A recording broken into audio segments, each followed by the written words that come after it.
go over and react to 13 expert approved ways to get out of debt. Welcome to 14bucks.com, where we help you master your money.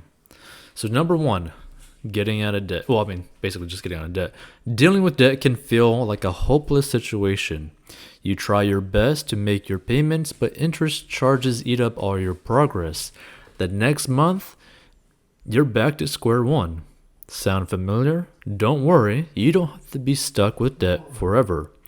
We reached out to several experts and got their best tips for how to get out of debt, and here's what they had to say. And again, we're reacting to this. So number one, find your motivation. Before you get into the nitty-gritty of debt payoff, start by figuring out the big reason why you want to be debt-free. This is crucial for keeping yourself motivated when things feel difficult, according to Fo Alexander, founder of Mama and Money and author of Dump Debt and Build Bank. Maybe you want to eliminate stress or give your kids a better life. Perhaps debt is holding you back from starting your own business or going on a dream vacation. Paying off debt can get hard and discouraging, especially if you have a significant amount, Alexander said.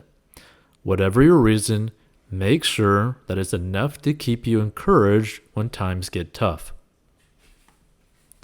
Number two, see where you stand. Once you identify the motivation for paying off debt, it's time to figure out where you currently stand and devise a basic budget.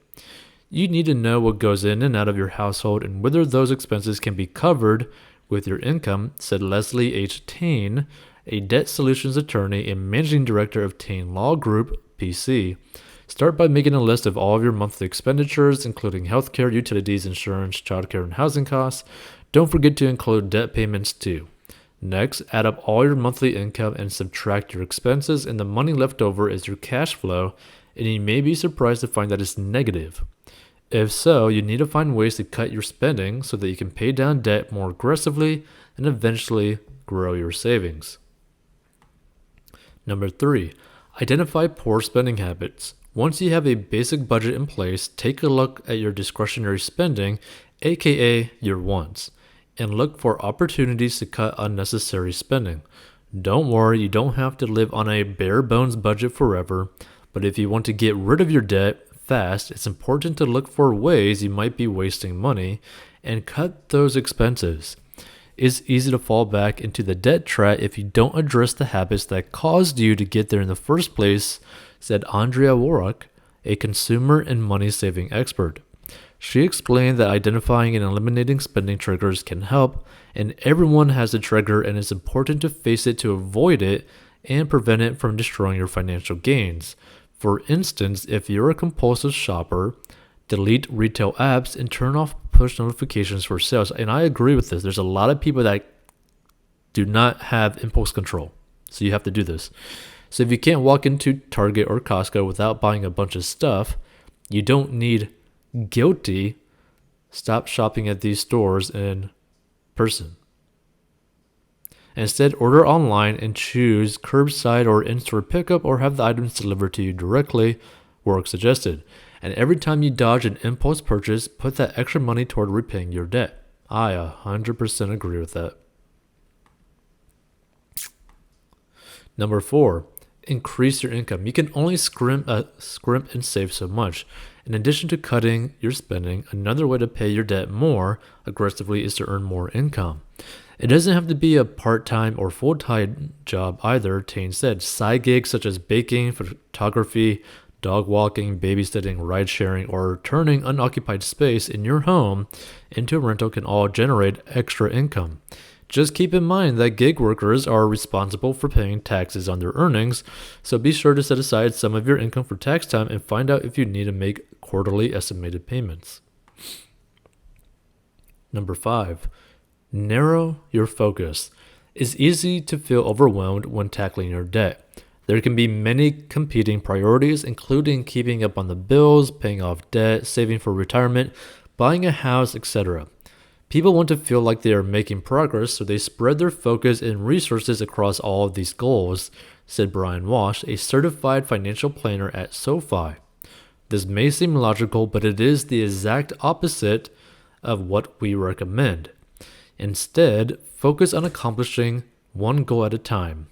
You'll make progress quicker, and progress leads to persistence. For instance, work on getting rid of your high-interest credit card debt before moving on to your federal student loans. Number 6, set micro goals. Becoming debt-free is a big goal that will likely take a long time to accomplish. If you only focus on that one big goal, it can feel like you aren't making progress and you might get discouraged. We recommend breaking down your finances into micro goals that allow you to focus on 30 to 60 sprints that will build up the big goal, Walsh said. For example, instead of saying, I want to eliminate all my credit card debt, create a micro goal of paying off one card over the next month. Then you can reassess your situation and choose your next goal. The key is that they are short-term, measurable, achievable, and build toward the bigger goal. Number 7, start a debt snowball. When it comes to paying off debt, the standard advice is to tackle the debt with the highest interest rate first and work your way down, also known as the debt avalanche. From a mathematical perspective, this is technically the best way to save money in the long run. However, it may not be the best strategy for you, especially if you struggle to stay motivated. If you need an extra mental push, try the debt snowball method instead. This involves using your extra funds to pay down your smallest debt first, while paying the minimums on the rest, and once you knock out the first debt, apply your extra funds to the next biggest debt, creating a snowball effect. Writing off an entire account of your debt is a great victory and provides some much needed positive reinforcement, said Maria Alcantara, a chartered investment manager and founder of Millennial Money Queens. Managing money is often a mind game. We need to take into account the fact that we are human beings, not just robots that will quickly make the most logical and analytical decisions. The debt snowball method helps make debt payoff a source of pleasure rather than pain.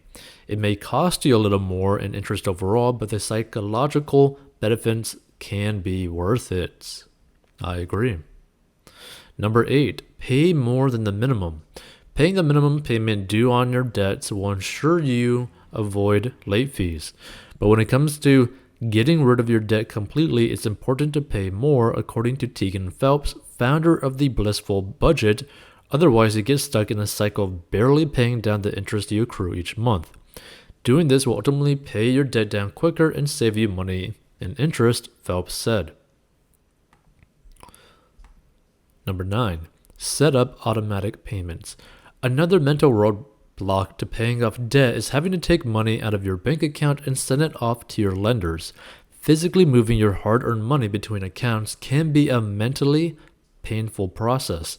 That's why it can help to set up automatic payments. Setting up automatic payments ensures that you are at least paying the minimum balance each month, Phelps explained. This also allows you to stay consistent with making payments versus trying to remember to pay your balance after you receive your statement.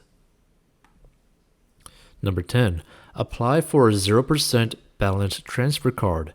If you have a lot of high-interest credit card debt and a decent credit score, one simple way to get a leg up on paying it off is by moving the balance to a 0% balance transfer card.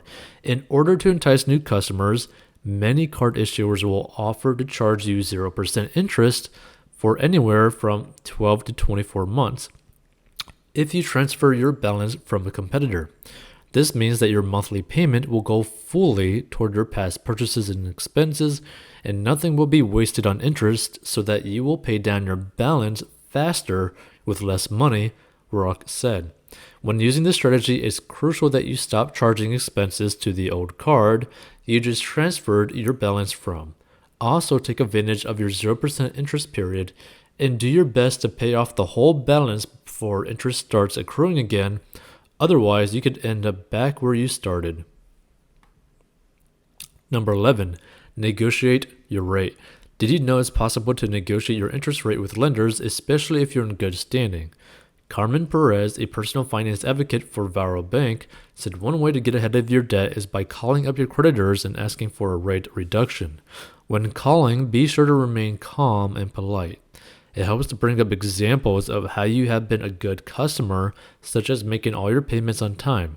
Your lender may be willing to temporarily or permanently lower your interest rate, allowing more of your payment to go toward paying down the principal. It never hurts to try, Perez said. The worst thing they can say is no. Number 12, consider bankruptcy as a last resort. The thought of filing for bankruptcy might seem scary and is definitely something you should only consider as a last resort since it can damage your credit for several years. Even so, it could be worth pursuing if your situation is dire. If your debt load is so large that you cannot make a dent in it, even after aggressive budgeting, then bankruptcy may provide a way for you to eliminate it and get a fresh start, said bankruptcy attorney Thomas C. Rollins Jr. While bankruptcy will hurt your credit for 7 to 10 years, depending on the chapter of bankruptcy filed, it can often result in a vastly improved financial situation for those that use it properly. If you find yourself buried in debt after losing a job, a medical emergency, or a divorce, weigh the pros and cons of filing for bankruptcy, and if you do go the bankruptcy route, don't wait. You'll likely fare much better by filing bankruptcy early rather than struggling for years and then filing later. And number 13, don't forget to reward yourself. You didn't go into debt overnight, and you won't get out of it overnight either. Sometimes the journey to becoming debt-free can feel like it's never going to end, which is why Grant said it's important to put in place positive reinforcements along the way. As you work toward becoming debt-free, you should set realistic goals and reward yourself for achieving them, he said. For example, if you cook at home 4 days a week to save money for debt repayment, reward yourself on Friday by ordering takeout for lunch. This positive reinforcement adds a level of excitement to the journey by being able to see the light at the end of the tunnel. So feel free to check out 14bucks.com to learn how to master your money so that you can actually get out of debt, create an emergency fund, meaning money in the bank, and also starting to invest in a very simple manner so that you can live the life that you want to live and have more freedom, more financial freedom, and just more freedom in general, right? So go check out 14bucks.com to learn more, and we'll see you in future episodes. If you like this sort of thing, hit the like button, and we'll do more of these reactions to, basically a top 10 financial list and give our thoughts on it. See ya.